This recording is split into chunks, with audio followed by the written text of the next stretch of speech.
नमस्कार विद्यार्थी मित्रांनो, शुभदा विद्यालय यूट्यूब चॅनलमध्ये पुन्हा एकदा आपल्या सर्वांचं मनापासून स्वागत. आज आपण इयत्ता 7वीच्या वर्गाचा समाजशास्त्र म्हणजेच इतिहास, भूगोल आणि नागरिकशास्त्र या विषयाचा तास घेणार आहोत आणि या तासाला आपण समाजशास्त्राची आकारिक मूल्यमापन चाचणी 1ची प्रश्नपत्रिका उत्तरासहित सोडवणार आहोत.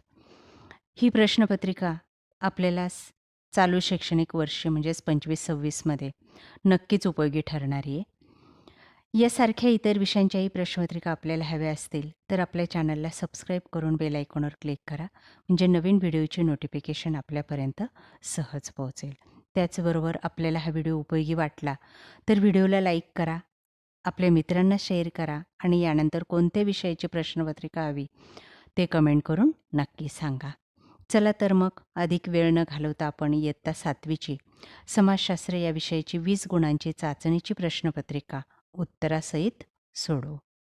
इयत्ता 7वी समाजशास्त्र, इतिहास, भूगोल आणि नागरिकशास्त्र. प्रथम आकारिक घटक चाचणी. गुण 15, वेळ 1 तास. चालू शैक्षणिक वर्षाची ही प्रश्नपत्रिका आहे. आपल्याला यातील सर्व प्रश्न नक्कीच येतील. या सर्व प्रश्नांची उत्तरं व्यवस्थितरित्या आपल्या वहीत लिहून ठेवा किंवा पाठांतर करा, लक्षात ठेवा. यामध्ये आपल्या इतिहासाच्या पाठ्यपुस्तकातल्या 2 प्रकरणांचा समावेश आहे. भूगोलाची 2 प्रकरणं आणि नागरिकशास्त्राचं 1 प्रकरण. अशा 5 प्रकरणांवर आधारित ही चाचणीची प्रश्नपत्रिका तयार करण्यात आलेली आहे. त्यासाठी विचारलेला पहिला प्रश्न, रिकाम्या जागी योग्य शब्द लिहा 3 गुणांसाठी. 3 रिकाम्या जागा विचारलेल्या आहेत. बघा, पहिली, भौतिक साधनांमध्ये किल्ल्यांचे महत्त्वाचे स्थान आहे. दुसरं, विजयनगरचा पहिला राजा हरिहर हा होय. 3, सम्राट अकबराच्या नाण्यांवर राम सीतेचे चित्र होते. त्यानंतर ब भाग बघा, नावे लिहा. जोड्या लावायच्या आहेत आपल्याला. गौडूंची राणी, राणी दुर्गावती.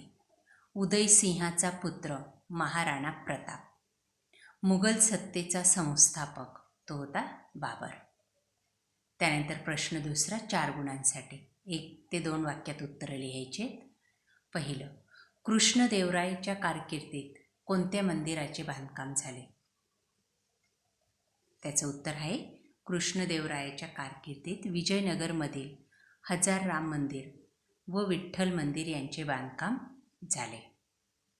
दुसरं, मौखिक साधने म्हणजे काय? त्याचं उत्तर आहे, एका पिढीकडून दुसऱ्या पिढीकडे संक्रमित झालेल्या साहित्यास मौखिक साधने म्हणतात. उदाहरणार्थ ओव्या, लोकगीते, लोककथा इत्यादी. तिसरं, संविधान म्हणजे काय? उत्तर, देशाच्या कारभारासंबंधीच्या तरतुदी एकत्रितपणे आणि सुसूत्रपणे लिखित स्वरूपात ज्या ग्रंथात नमूद केलेल्या असतात त्यास संविधान म्हणतात. चौथा प्रश्न, संविधान सभेचे अध्यक्ष कोण होते? उत्तर, संविधान सभेचे अध्यक्ष डॉक्टर राजेंद्र प्रसाद होते.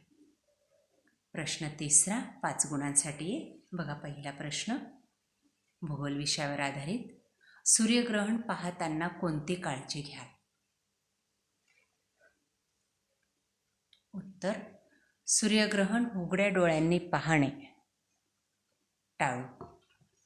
दुसरी काळजी आहे, सूर्यग्रहण पाहताना काळा काचेचा किंवा गॉगलचा वापर करू.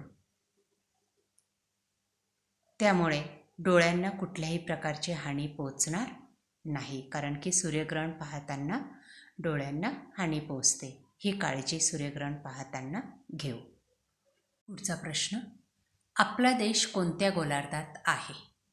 त्याचं उत्तर, आपला भारत देश उत्तर व पूर्व गोलार्धात आहे. त्याचा भौगोलिक विस्तार उत्तर गोलार्धात आहे तसा पूर्व गोलार्धात देखील आहे, कारण त्याची स्थिती पूर्व रेखांशावर 68 अंश ते 97 अंश पूर्व आहे. पुढचा प्रश्न, चंद्राची परिभ्रमण कक्षा पृथ्वीच्या परिभ्रमण कक्षेशी सुमारे किती अंशाचा कोन करते? उत्तर, चंद्राची परिभ्रमण कक्षा पृथ्वीच्या परिभ्रमण कक्षेशी सुमारे 5 अंशाचा कोन करते. अशा प्रकारे विद्यार्थी मित्रांनो, आज आपण इयत्ता 7वीची समाजशास्त्र या विषयाची म्हणजे सामाजिक शास्त्र या विषयाची प्रथम घटक चाचणी परीक्षेची प्रश्नपत्रिका उत्तरासहित आपण या ठिकाणी सोडवलेली. आपल्याला हा व्हिडिओ नक्कीच उपयोगी ठरणार आहे. यासारख्या इतर विषयांच्या प्रश्नपत्रिका किंवा वर्षभर होणाऱ्या परीक्षांचे क्वेश्चन पेपर आपल्याला आन्सर शीट सहित हवे असतील तर आपल्या चॅनलला सबस्क्राईब करून बेल आयकॉनवर क्लिक करा. आपल्याला व्हिडिओ आवडला असेल तर व्हिडिओला लाईक करा आणि आपल्या मित्रांना